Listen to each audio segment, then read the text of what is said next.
Today, I'm talking to Sapna Pieroux. Sapna is a standout personal and business brands consultant. She designs brands for businesses and individuals. She does brand strategy as well as design. She is a multi-award winning author. She's an expert speaker, and she is also now a karaoke queen and the founder of BrandVisions.AI. So she also calls herself a tech bro. Sapna has had an amazing journey, and that's why we are calling this episode From Cancer to Karaoke.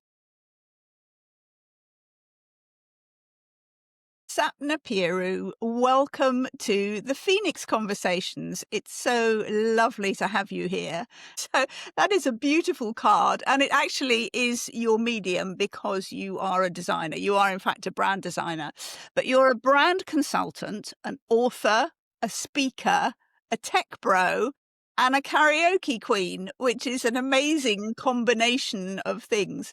But it wasn't always this way. And actually, you have been through something of a triple whammy of life events that have caused you to reinvent yourself until you've got to this stage. So, shall we start at the beginning? Where were you when the first life event hit? Yeah. So thank you for having me, by the way. Lucy, always a pleasure to chat with you. I've done 20 years in corporate when I met Andy, my husband to be, and then we ended up having babies. And I did go back into corporate after the first one, but then after Leon was born, I ended up with postnatal depression, which was kind of the first period which really changed me as becoming a mother changes you anyway. But then the PND was my first brush with mental health and, kind of issues like that. So we decided that I was going to stay off work whilst I healed myself and looked after my baby and my toddler whilst Andy set up his business. So I became like his housewife just at home. And then so the first kind of transformation for me actually, and the first rising from the ashes, if you like, was when the opportunity came when Andy came back from his entrepreneur day with the KPI network that we're both part of. So, let's And just say so, what that is. That's the Key Person of Influence program, yes. accelerator program run by Daniel Priestley that takes entrepreneurs and turns them into key people and moves them on to the next phase of their builds their business. So your husband Andy went on, we'll call it KPI, because that's what it's always known as, Key Person of Influence. And yes. And Andrew Priestley, Daniel's dad, held up a brochure which Andy had designed by me. And he said, "This is a gold standard, guys. This is what you should be aiming for." And Andy came home that day with 7 business cards of people who wanted to work with me. Amazing. Um, That's fantastic. that's, So how you that's were kind at of, home then? You were at home being mum and, as you say, healing yourself. Was that something you wanted? Was that something you had any kind of desire to do at that point? I hadn't thought about it. I was actually doing a degree because that's what you do when you've got a baby, a toddler, postnatal depression is you decide to do another degree. So I was studying a degree for interior design because I love interiors. I love the process of transformation anyway. And so I was like, oh, and I hadn't thought of it. And I was like, well, I've got a design background, a marketing background. I've worked in advertising. I'm really good with messaging and, writing. I was like, gosh, I could help these other entrepreneurs with their brands. And I'd always worked for big, famous global brands. I was like, well, I could take those big brand learnings and apply them to entrepreneurs. And so, no, it wasn't something I considered, but it was always like there as plain as the nose on my face, if you like. It was out right in front of me and I hadn't seen the opportunity until it presented itself. And I'm very good with running with opportunity. So I just thought, well, I could start an interior design business with 0 clients, or I've got 7 here. What should we do But with was it that? a bit scary suddenly landing up with 7 clients with your baby and your degree going on? Well, I actually did write back to them and said that I was finishing my degree up, and so wasn't able to work with them for another 6 weeks, and would they be prepared to wait? Because I was gunning for a first. You know me, I always want to do things to the highest level. And so 4 of them weren't prepared to wait, and 3 of them did. So I actually didn't start off with 7 clients. I started off with 3 clients because I was like, I'm too busy for the next 6 weeks. But that was fine to get me started. So yeah. So there you were, suddenly a new entrepreneur, out of corporate, out of housewifery and motherhood and working again. Yeah, yeah, and I'm fitting it around my kids, which was brilliant. So, being able to still make all the school runs and the school plays and sick days was just like it was the perfect, kind of life balance for me. How did that go? How long did that version of Sapna last? Well, so that all went swimmingly. Obviously, I ended up doing KPI as well. Daniel Priestley said, "You're working with my clients. You should come along and join the course, got join the program." And obviously, that's when we met. And then I wrote my own book. And my husband did actually say when I joined KPI, "You're going to write a book before I am, aren't you?" And I went, "Yeah, probably," because I'm a bit competitive that way with him. And so the wonderful Let's Get Visible was released. Part of the reason I joined KPI was because I wanted to be an author. I knew that I had a book in me. So publish was the bit of the program that most excited me. And as you know, terrified me as well. Yes, I mean, let's Until talk that, about that as a life event as well, because that turning into an author was not actually that easy for you on an emotional level. Not writing the book, I think, on was an fine. emotional level, yes, from a knowledge perspective, it was all good. And I knew what I wanted to write about. But like a lot of designers, like a lot of creatives, I was very happy in the background doing the work. And the bit about KPI that actually terrified me was being that key person of influence. It was like, can I not just scale my business without being visible? And, I just want my work to speak for itself. To the point where, as we both know, I'd had a conversation with you about maybe putting a white man's name on the book cover, which now when I tell this story, people go, "You did what?" I was like, "Well, no, I didn't do it because my publisher talked me out of it, thank goodness." But I was so terrified of becoming visible that I wanted to take my ego out of it. However, the book actually did really well and it won a Business Book Award, which I'm super proud of because the competition is, as you know, incredibly tough. I think there was 600 books entered that year. And that kind of was another, that wasn't the transformation because I'd been building the business. And so everything was flying high.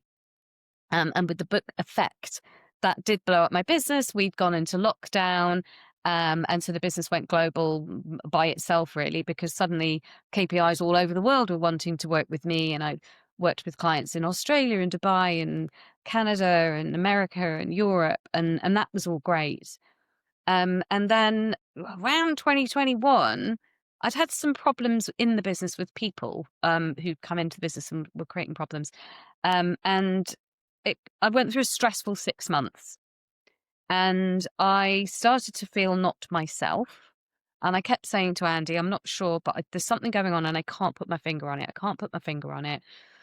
Um, and I didn't feel right. And then, of course, when I did put my finger on it, literally, I found, I mean, mid 2022 it was, but I was diagnosed with breast cancer.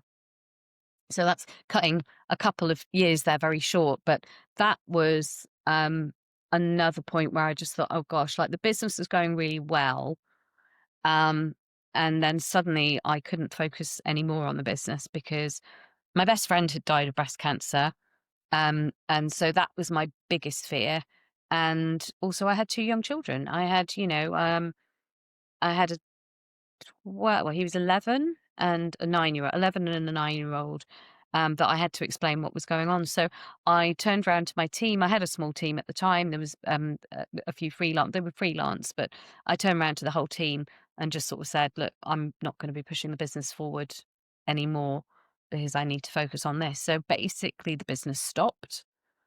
When I stopped, I had a few bits and pieces of work that was still going through that, I'd promised to do. So I thought, well, I'll finish those off. I didn't want to let anybody down, but I certainly wasn't going to be seeking new business. I didn't have the energy, the headspace, the bandwidth to promote anything or to go networking. And so I went through my treatment and I worked with my business coach and he was very patient and waited for me to come through all of that. And then I was like, right, um, let's come back now. I was feeling good. I've been given the all clear. How long did this go? How long was your treatment and that whole period of stepping back? Do you know what? It wasn't as long as it could have been, but there were other factors that came into play. So I was diagnosed in August 2022. I was actually given the all clear in November 2022. So my head was still spinning from the diagnosis when I got because I had a mastectomy, but I didn't need chemo and I didn't need radio. So I didn't lose my hair, which was brilliant. Because I think that's the thing. Looking ill, I think, is also quite a difficult thing and that's when people realize that you've got cancer or there's something wrong with you when you lose your hair. So to look at me, you would have never known that I'd gone through all of this. And then in that time, we also just in the January, I think, or like we signed the contract on the house that we were moving to. So the March we ended up moving house. I'd gone on cancer medication, so I was on medication and treatment for it, but that messed with my hormones, my sleep, my moods, my everything. It just put me into a forced and extreme menopause, which I also had to navigate. And there's the psychological aspect of cancer, which I hadn't really. So I was trying to get back into the business that January after I got the all clear in November. And I just found it exhausting and I couldn't do it. And the doctor said, no, you've got to take a year off now. So And I said, oh, for God's can we just go back to the emotional effects of cancer? What were they for you? How did it make you feel? There was the navigating with my children, the idea that I wasn't going to be around for my children or might not be around for my children, the being terrified that it could come back. There was also quite a lot of survivor's guilt because my best friend died of it and I didn't. And I also felt because I didn't go through the whole cancer experience, making it sound like a theme park, but I didn't go through the radiotherapy. I didn't go through the chemotherapy, that I somehow hadn't had proper cancer. And so, almost who was I to, like, I shouldn't let this thing hold me back. And, I'd had a second stab at life and I should grab it by the short and curlies and, not waste a second of it or a minute. So I put an awful lot of pressure on myself to come bursting into 2023, like, this new me. And I kind of started up this Yes Girl account, which has lingered on Instagram ever since. But, I was going to do all of this other stuff. And then actually I didn't have the energy to do it. And I hadn't fully healed. And I hadn't, because I was quite fit and healthy before the cancer diagnosis, I expected to just be able to pick up my fitness where it had been. And I couldn't. I wasn't as fit and I wasn't as strong because it's quite major surgery around here. So I couldn't lift the same weights or anything. You can't exercise for like 2 months afterwards. Stomach surgery as well, where they'd taken the fat from there and put it up here, which was great because I got a tummy tuck after 2 cesareans. Um, but it does make you weaker. My whole torso was a lot weaker. So, I'd signed up to go to the Daniel Ski Person of Interest in the January. So I went ski trip. I wasn't strong enough. My core strength just wasn't strong enough to go skiing. So then I lost confidence there. So I was trying to do too much too soon, basically trying to come into business again, trying to be active like I used to be. And none of it worked, which then made me feel like, not a failure, but like I couldn't do the things I used to. And the doctor said, you need to take time out. You need to heal properly. And I said, oh, for God's sake, I've already had 6 months out of the business. And he said, no, Sapna, you've had 6 months dealing with cancer. You now need to heal. Take a year off. Now, again, if I didn't work, then I wasn't making money. But I took that time. We moved house. I project managed our renovation with my interior design degree. So I did all of that, designed all the house up. And then just as I was like coming to the end of that year, I'd also decided to come off the cancer medication and my mojo and energy started coming back when I was off the medication. And that was just a calculated risk that I'd agreed with my oncologist because the risk of my cancer coming back is actually reasonably low. So then I was thinking, right, well, I'll come back in January 2024. And then my dad died in December 2023. So that knocked me for 6. Of course, losing a parent is another thing that is a big life change. And I came out of that into 2024, just really wondering who the hell I was, like cancer survivor. I've lost my dad. Do I even want this business anymore? Is this what I want to do? Or is there another meaning or purpose beyond? And I felt quite depressed. And so I worked with a coach. I just felt so sad. I just felt so sad. And it was grief. It was grief, but it went on for so long that I really had lost the focus for the business as well. And I was just like, I don't even know what I want to do with my life anymore. I think I just want to go under a duvet. And I just almost didn't recognize who I was. And so we did this exercise where it was, kind of just mapping out what made me happy. Because I was like, he said, what do you want, Sapna? I said, I just want to feel happy again. I just want to feel like I've got so much to be happy for. I've got a wonderful husband. I've got a wonderful home. I've got two gorgeous boys, and I just feel miserable all the time. I did consider, antidepressants and things like that. And I just I didn't want to sort of like zone out. I wanted to deal with the problem and get to the core of it. And I also wanted to focus on what made me happy. And I actually, that Christmas, was it that Christmas? What year are we in now? 2025? No, it was December 2020. It was the whole of that year I was working on this happiness project, basically. So I started to look at things that made me happy, and owning a dog would have made me very happy. But my younger son is quite sensitive to loud noises. So we ended up going on Borrow My Doggy, actually, borrowmydoggy.com. So we borrow dogs now, which is a great source of joy for me and for my elder son and my husband. It's just my younger son doesn't like dogs that much. So we compromise. And so we don't have a dog all the time, which is more his choice. But then I was also like, what else brings me joy? And I went to an event which happened to have karaoke last Christmas. It was November, I think, coming up to a year ago. And I floated out of that event. I just thought, what a great night I'd had. And singing just brought me so much joy. And actually, singing had been part of my cancer recovery journey. I swapped out business coach for singing coach because the doctor said take up some hobbies. So I took up singing and I took up gardening. I'm not a very good gardener. I just pull weeds out and things and mow the lawn. But that was about as much as I could do. But with the singing, I just really enjoyed it. And people said, "Oh, why don't you join a choir? Join a choir." And I was like, I've got too much lead singer energy for that. I just don't want to be in a choir. It's like 30 or 40 other people. I want to be on the mic at the front. And the karaoke allowed me to do that. And then I went to another night in 2024, which also was a karaoke. And I came away with that same floaty, uplifted, just so happy, joyous. And I was like, how can I work that into my life more? How can I go karaokeing more? And also maybe have it as a business expense. And so that's where I came up with the idea for the Notworkers, which is basically my excuse to go karaokeing every month. And anybody else wants to come along, I'll find my tribe. And so I have. And people who absolutely love it. I realized that even serious business owners want time to let their hair down. We work so hard, and they're just joyous networking events. I didn't want to go to normal networking events because I felt really quite sad. And I'm realizing now probably just didn't want to talk about what was going on in my life. But actually at a karaoke, you just get to sing. And it was actually very therapeutic, not just for me, but there's another lady who comes regularly and she's swapped out her regular therapy session for not workers. And her therapist agrees Amazing. it's a great thing for her to do. Yeah.